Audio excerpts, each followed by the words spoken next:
Hello বন্ধুরা, আজকে আমি বানাতে যাচ্ছি সয়াবিনের মুইঠা।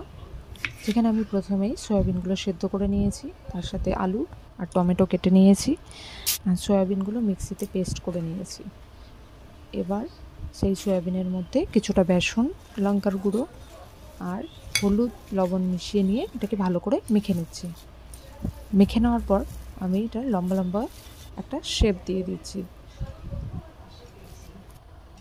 এবার আমি মিক্সিতে নিয়ে নিচ্ছি আদা, গোটা লঙ্কা আর মগজ নিয়ে এটাতে জল দিয়ে পেস্ট করে দেব।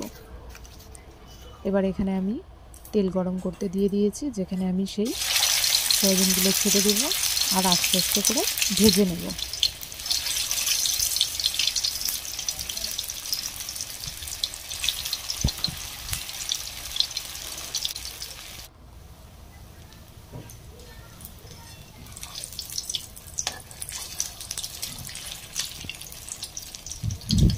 এবার হালকা হাতে এটাকে উল্টে পাল্টে নেব।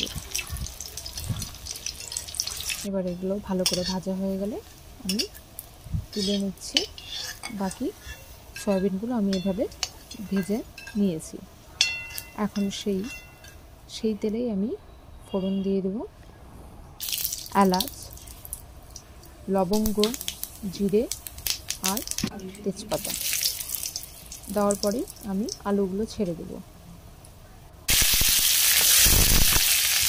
আলুগুলো ছেড়ে দেওয়ার পর আমি এখানে একটু লবণ দিয়ে নাড়াচাড়া করে নেব। তারপর আমি দিয়ে দিচ্ছি সেই পেস্ট করে রাখা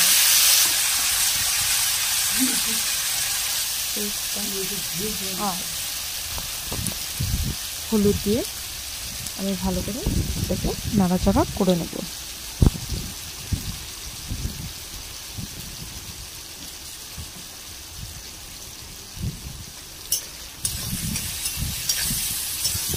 এবার এটাকে ভালো করে কষিয়ে নেওয়ার পর আমি সেই টমেটো পেস্ট আর জিরের গুঁড়োটা এখানে দিয়ে দিচ্ছি।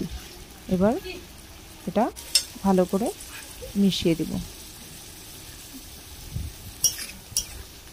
হালকা হাতে কষিয়ে নেব। মিডিয়াম ফ্লেমে আঁচটা রেখে দিয়েছি।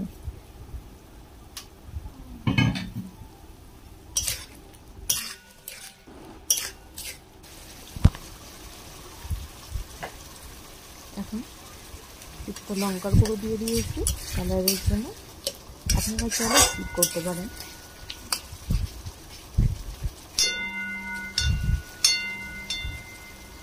এটাকে এখন ঢেকে ঢেকে কিছুক্ষণ কষিয়ে নেব।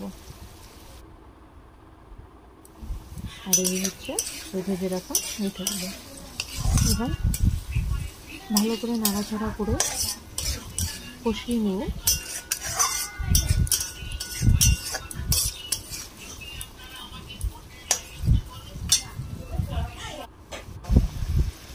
তারপর এখানে একটু ফোটানো জল মিশিয়ে দিচ্ছি। কাঁচা জলটা আমি খুব কমই ব্যবহার করে থাকি রান্নার ক্ষেত্রে। আর ভেজে রাখা সেই মুঠোগুলো আমি এক এক করে ছেড়ে দিচ্ছি।